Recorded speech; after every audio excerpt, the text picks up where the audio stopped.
this computer. This is Pushing Boundaries, a podcast about pioneering research, breakthrough discoveries, and unconventional ideas. I'm your host, Dr. Thomas R. Verney.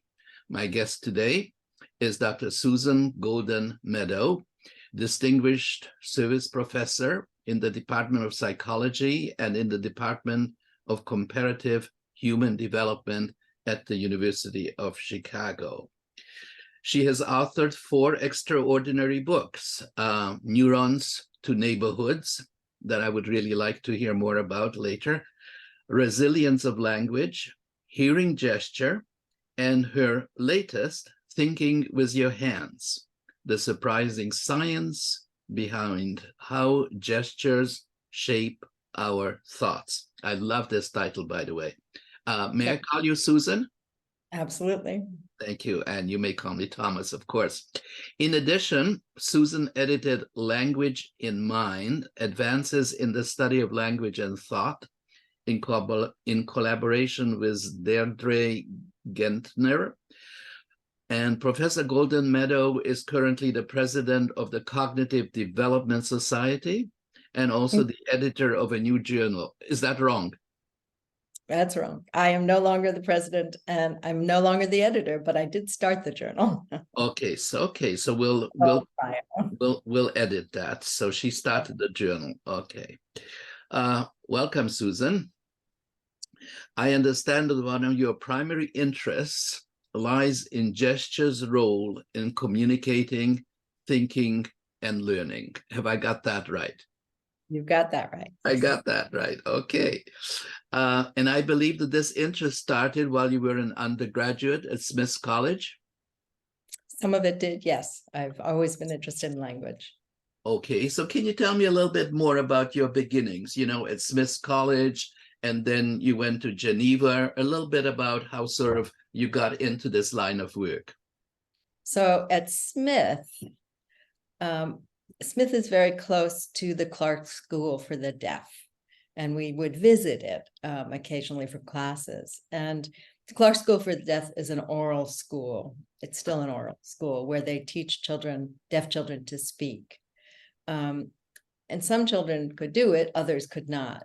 But what was really striking about the kids is that they would all generate gestures behind the teacher's back and they would communicate with each other. And that was sort of well known in the deaf community. So I found that fascinating. And I ended up exploring that for my dissertation at Penn. But before then, I went to Geneva on my junior year abroad and discovered Piaget and discovered psychology and discovered observing the real world. And so I started to, again, study language. But I didn't really get into gesture until I came back and did my dissertation at the University of Pennsylvania, working with Lila Gleitman and Heidi Feldman. Right. And you said that these children developed gestures on their own. Did they copy other children's gestures, or did they develop their own? Well, that's an interesting question. For those kids, I don't know. But I did for my dissertation. I studied 6 individual children, deaf children of hearing parents in the Philadelphia area. And those children developed them on their own because they didn't know one another. So it was just the deaf child in a sea of hearing people, and would develop these gestures. And the interesting thing about the gestures is that they are structured. They're structured like language. So they look like language. So when you say structured, can you explain that a little bit? What do you mean by that? So they are not miming. So for example, if I wanted to ask you for an apple, I might do a whole event of picking up an apple, eating an apple, and just trying to show you by enacting it. But that's not what they do. What they do would be to point at the apple and then do eat. Okay, to indicate that that's what they would like to have happen. And so they have individual gestures that are sort of like beads on a string, and they are ordered. So for example, when I talk about, or when the children would talk about objects and actions on them, they'd point at or indicate the objects first, and then do the action. If they want to talk about giving something to themselves, they do the action and then point at themselves. And that was pretty uniform across all the children.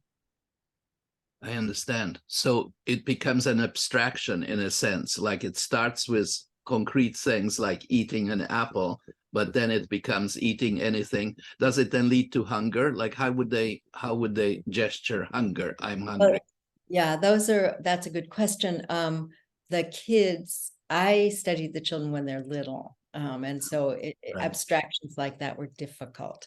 But there are these kids are called home signers because they sign at home. Right. They invent their own gesture systems, but adult home signers, my guess is, can develop abstractions of that sort. So I believe that at the moment, like in the present, you are studying like speaking children, like children who have hearing and speech. Right. And so can you tell me a little bit more about that part of your research? Well, yes, I got into that in part because I needed to understand how different these deaf children's gestures were from the gestures that their parents would create or their gestures that other children would use. So I started to study the gestures that adults use when they talk and children use when they talk. So it was almost as a control for what the deaf children do. The deaf children do something quite different from what we all do when we talk, the gestures that we produce when we talk. Mm-hmm. So I have studied that in both children and in adults and in learning situations. And I'm very interested in the gestures. They look very different from home sign. How are they different? Well, they're what you're used to. They're sort of fluid. They aren't beads on a string. They don't have systematic order because they're not little parts like that. So they look much less like language and more like a pictorial array. Yes. So, well, what really fascinated me about your research was the fact that you said that gestures shape our thoughts. So I wonder whether you could say a little bit more about that. Well, what I mean by that is I think gestures do two things. They communicate our thoughts. They reflect our thoughts, for sure. And I can give you some evidence for that. But the evidence that we have for gesture shaping our thoughts is when we tell children to gesture or adults to gesture, that changes the way they learn. So they learn more quickly if they're gesturing than if they're not gesturing. Yes. And what is your research on that? Can you tell me a little bit more about the research? Well, the evidence. Right. It's just that we give children math problems, and some of the children are asked to gesture and do particular movements as they learn, and others are told just to do it in speech. So there's children doing it gesture and speech and children doing it just speech. And the kids who do gesture and speech learn much more quickly than the kids who are doing speech alone. And what gestures do you actually prescribe the gestures, or do they just invent them or generate them on their own? We've done it both ways. We've told children if we're doing a math problem, then we have point at these two numbers and then point at the blank and tell the children to do that. Or we have just said, okay, the next time you describe this problem, I want you to move your hands. And that works too. So would you say, to the general public that using gestures will improve their memories of the situation, I guess, that they are in? We have some evidence to suggest that if you describe something and gesture while you're doing it, you are more likely to remember it. It's not a big effect, but you are more likely to remember it. But action is like that too. I mean, there's evidence that if you act while you're in the moment, right, likely that will improve your memory. So memory is one component of what gesture does. Yeah. So the more senses actually you use, the more the memory will be inscribed in your whatever brain. Yeah, that's one way of thinking about it. And people have actually said that for sure. But I think gesture is doing something more than that. I think it's not just yet another modality. And the reason I think that is because signers gesture. And when signers gesture, they're using the same modality. They're using their hands to do sign language, and they're using their hands to gesture. And gesture has the same effect for signers as it does for speakers. So it's not just two modalities. What I think it really is it's two ways of representing information. So language is very categorical, hierarchical, rule governed, and we know all of that quite spontaneously. Gesture actually is much more imagistic, and it sort of fills in the gaps that language leaves. So there are two different forms of representation produced simultaneously, which I think is important. And that actually helps. It seems to help us think. When I was studying at university, I would find that if I made notes to myself and then I summarized my notes, I would remember it much better than if I just read without making notes. Right. So in a sense, making notes and using your hands and your body and visual, tactile, all that, have you compared that with gestures, like the difference, let's say, between writing down something and just gesturing while you're talking? No, because I mean, we haven't been, and memory is not the focus of what Right. my interest is. The way we study memory, two ways actually. One is that we've asked people to either just describe a phenomenon and gesture, and then they remember it better, Right. or we just let them gesture or not, and they remember it better. But we haven't compared it. I'm not arguing that gesture is better or worse than anything. I'm just trying to explain what gesture does. The other thing we have found is that if you gesture while you speak, while you explain something, that sort of lightens your cognitive load. Which is surprising in a way, because when you're gesturing along with your speech, you're doing two things rather than one. And you think that would be more weighty, but in fact, it frees up cognition. And so it makes it so that you can remember more other things. So it lightens your load, which I find very interesting. And I think the reason it does that is because gesture and speech are such an integrated system. You don't have to think to gesture, you just gesture, and it comes spontaneously. Blind people who have never seen anybody gesture, they're congenitally blind, gesture nonetheless. So it's a pretty robust process. I'm sure you have observed in your studies that there are cultures, nations that seem to support gestures more than others. Like in some cultures, certainly, let's say, in the English-speaking, German-speaking world, gestures are kind of discouraged. You're not supposed to speak with your hands. And people, like I live in Canada, you live in the United States, kind of look down on people who use too many gestures, which would be more like Southern European cultures, Spanish, Italian, Greece. Have you noticed a difference between people, well, nations, cultures that use gestures as opposed to those that don't?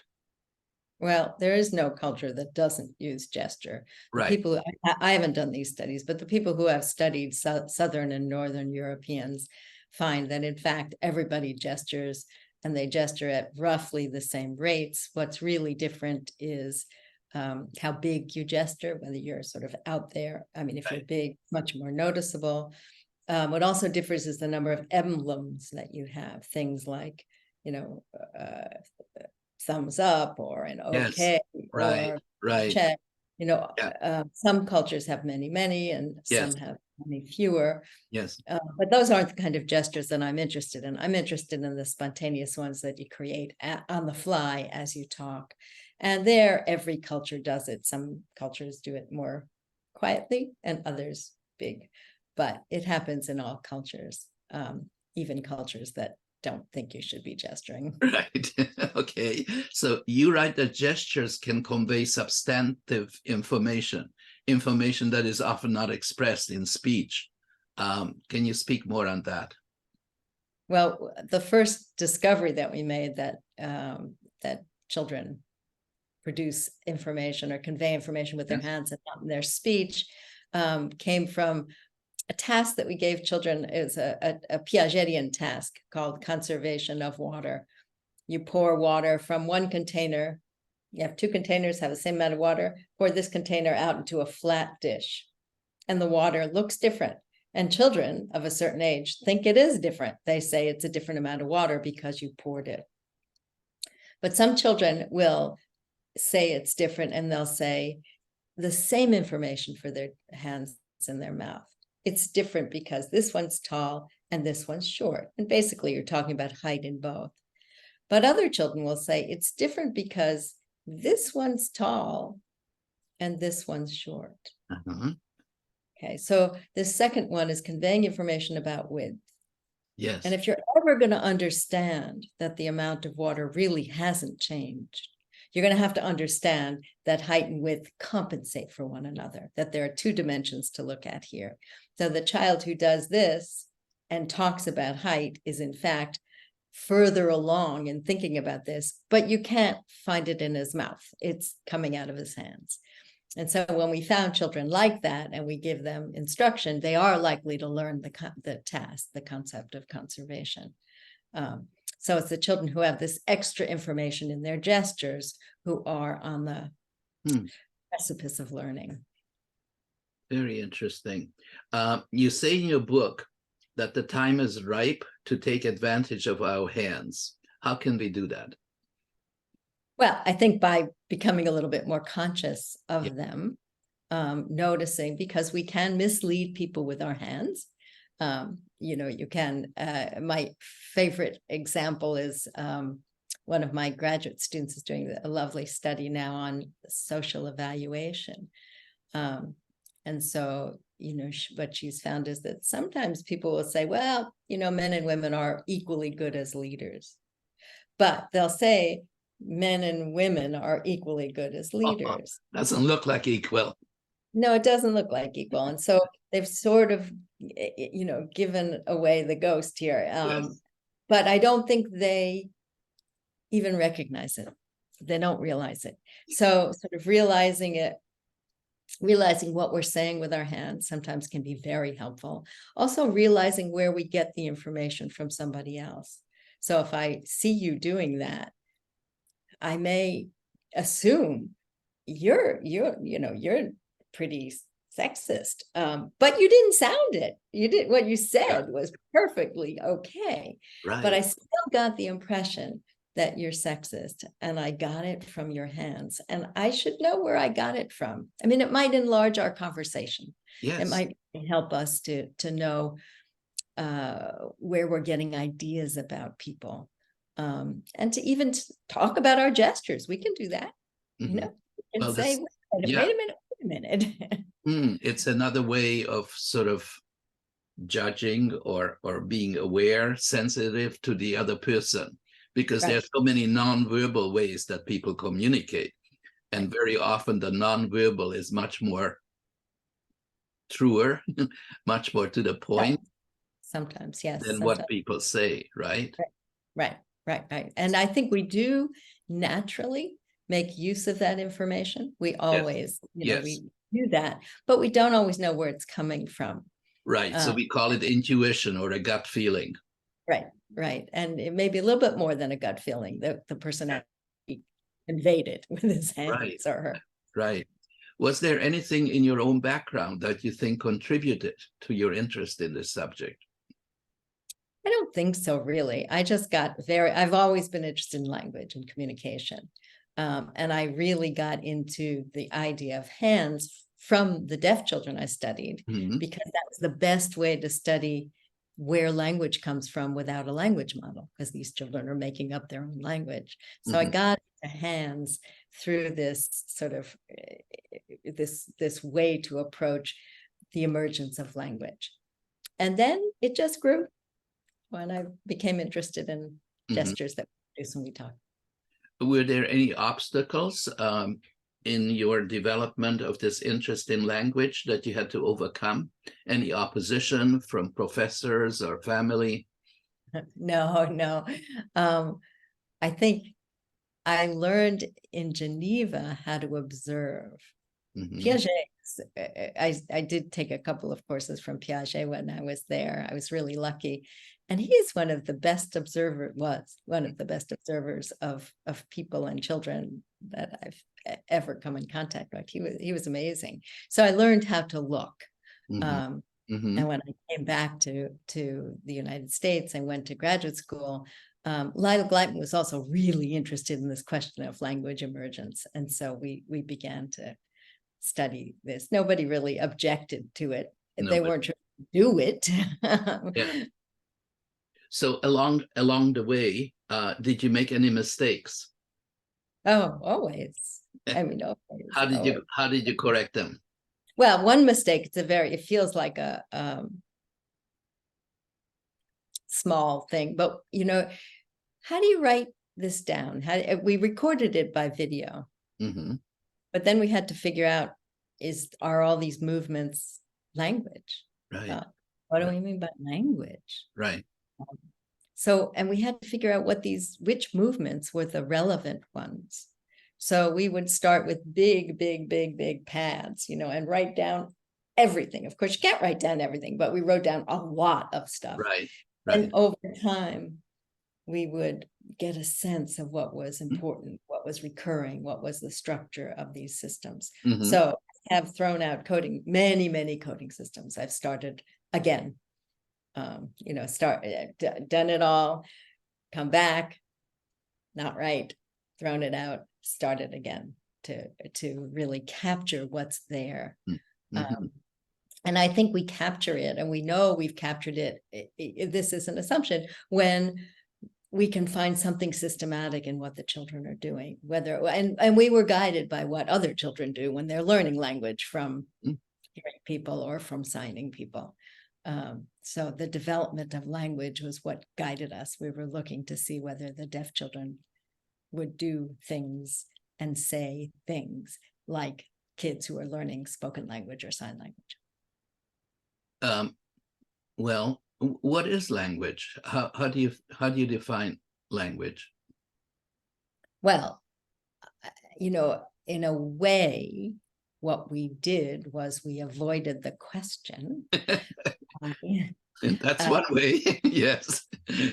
By just, everybody will assume that what young children are doing when they're opening their mouths or signing with their hands is copying the language or learning the language, not just copying the language from their parents. And so what we did in comparing our deaf kids to hearing kids and signing kids was to say, okay, whatever you think they're doing, our kids are doing it too. Or they're not doing it either way, but we found a lot of similarities. So rather than take on the very difficult question of what is language, we assumed that whatever it is that young children do when they start to communicate with their parents and their friends and whatever, these deaf children are doing that too. Right. So avoid the question. So what's your next project? Well, we're still looking at the deaf children. Going back to the old videotapes to try to see whether the parents are not, they don't create gestures that look like home signs, but they do respond to the children's gestures, and they make it they make a communicative situation for the children. Now they don't respond in it, so it's not like they shake their heads yes for one order and not for another. It's not that gross, but what we're trying to do is to see whether there are subtle pieces information that the parents are giving the children, and in that way at least providing a nice context, communicative context within which the children can grow. And then we'll again compare that to hearing kids who are learning spoken language from their parents. So we're moving on with that, but we're also looking at So what's going on in the brain when we produce these gestures along with speech.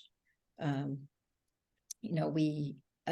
very, very interested in what happens if we're really saying one thing with our hands and something different with our mouths. What's going on in our brains at that moment? Mm-hmm. So we are trying to use FNIRS, which allows you to both move and talk while your brain is being imaged, to see if we can figure out what that state looks like. I think it would be interesting also to see what's going on in the rest of the body, not just the brain. Sure. We have actually, I have a colleague, Greg Norman, with whom I'm working, and we have little physio belts that we've put on kids as they're learning. Good. Yeah. Good. Do you recall a child or an adult that you have worked with that sort of changed your mind in some significant way? Made an impression? I remember a child who I was called in to observe. He was a child who was, born with his organs on the outside of his body, and he lived in the hospital for months and months and months and months. I don't even know what happened to this child, but he was sort of in a bubble, and he had a trach and whatever, and he created gestures in the same way that in a way that the deaf child did. I think his gestures looked a little different because he was hearing language. And so he was creating the gestures in that way. But he was a child that really struck me. I mean, this is a way that we can communicate with our hands. If you cannot use your mouth, you will use your hands to communicate. Right. That makes sense. Yes. So in terms of your own personal experiences, what is your most vivid childhood memory? Most vivid childhood memory. Yes. What stands out when you look back on your childhood? I mean, this is not relevant to my No, work. it's not. It's not. But seeing my mother in the hospital when she had breast cancer.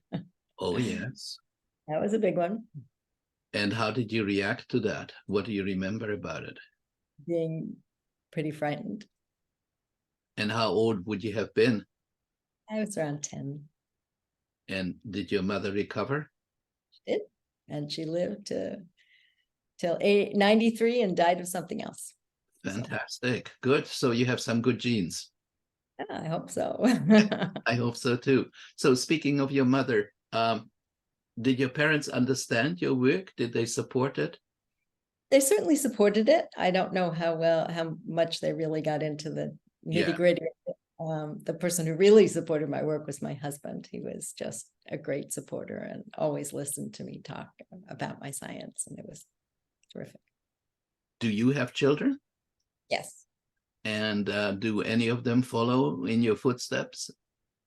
They don't. Well, they're mostly, my husband was a doctor. I have 2 doctors and 1 IT guy. But they're all, what they are is they're great teachers, and they love explaining things to people. So, but they're not academics. Mm-hmm. Okay, so speaking of academics, who would you say are the 2 or 3 most influential people in your academic career, people who have influenced you the most in your academic life? Well, one was my advisor who recently died, Lila Gleitman. She was the person with whom I began the deaf studies. Yes. And she just was an amazing person. She worked until the day she died. She was writing an abstract in the hospital. She just was amazing. So she was a great inspiration. And of course, from afar, Piaget, he was not, I didn't work intimately with him, but just sort of having that experience when I I was very young. I was 18. Yes. I was influencing. It influenced me. What's the best compliment you ever received? For me, being clear and interesting Yes. is important to me. So when people find my book, they understand it and they find it fascinating, makes me happy. I think it's great. I like to be understood. I don't like to obfuscate if I can avoid it. So if you won $100 million in a lottery, how would you spend it? Oh, I'd set up a study. We have a Center for Gesture, Sign, and Language here at the University of Chicago, and it Wonderful. is tremendously underfunded. So okay. People out there, listen to this. Yes. So I do that for future students and faculty. Very good. Very good. So is there something that you have found that people misunderstand about you? About me or yes, about you, not your research, but about you personally. I don't feel very misunderstood. No? No, I don't. No. Maybe I'm an open book. I'm kind of suspicious of people who say I'm an open book because I say it myself sometimes. Well, my whole work shows that there are things in us that we don't even recognize are there. So, that's right. That's right. Yeah. Yeah. Talking out the sides of my mouth. What's the best advice you ever received? About what? I mean, wide open question. Okay, so for students and for science, yes. I think it's really be interested in what you're doing. Yes. Find something that you love, that you have a passion for. I mean, I feel very fortunate in that the work that I do is not even work. It's just fun for me. I will do it forever if I can. I don't care even whether I get paid for it. It's really just enjoyable to do this. And it's a gift. It's a real gift. Well, I'm sure you inspire a lot of people with your work. It certainly is quite remarkable. I would like to know, if I may, how do you relax? That's a good question, isn't it? There are a few things I do physically, if I can. I like to cross-country ski. I like to windsurf and things like that. But of course, you need the wind and you need the snow in order to do that. Right. So, and Chicago is a pretty windy city, so I guess that would work there. Okay, so my last question is, what does being human mean to you?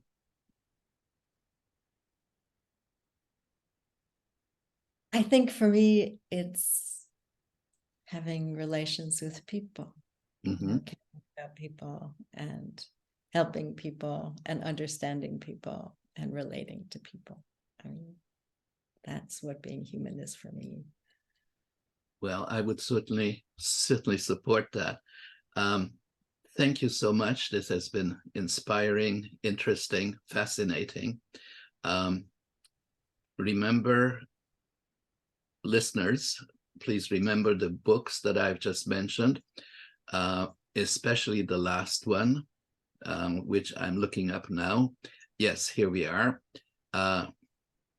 Thinking with Your Hands, the surprising science behind how gestures shape our thoughts. I love that book. It's a great book. It has a lot of really interesting information in it. And I would just like to say that my guest in 2 weeks' time will be Stephen Gyllenhaal, film and television director, writer, and producer. We shall talk about Stephen's most recent documentary, Uncharitable. Dr. David Ho, Time Magazine Man of the Year 1996 and former president of Harvard University, has said of this film, and I quote, "What scales would nonprofit organization have to achieve to eradicate the great social problems that confront us, and how do our traditions and beliefs about charity stand in their way?" So that's in 2 weeks' time. And once again, thank you, Susan. I wish you continued success in your studies and teachings. Thank you very much. Take care. Bye-bye.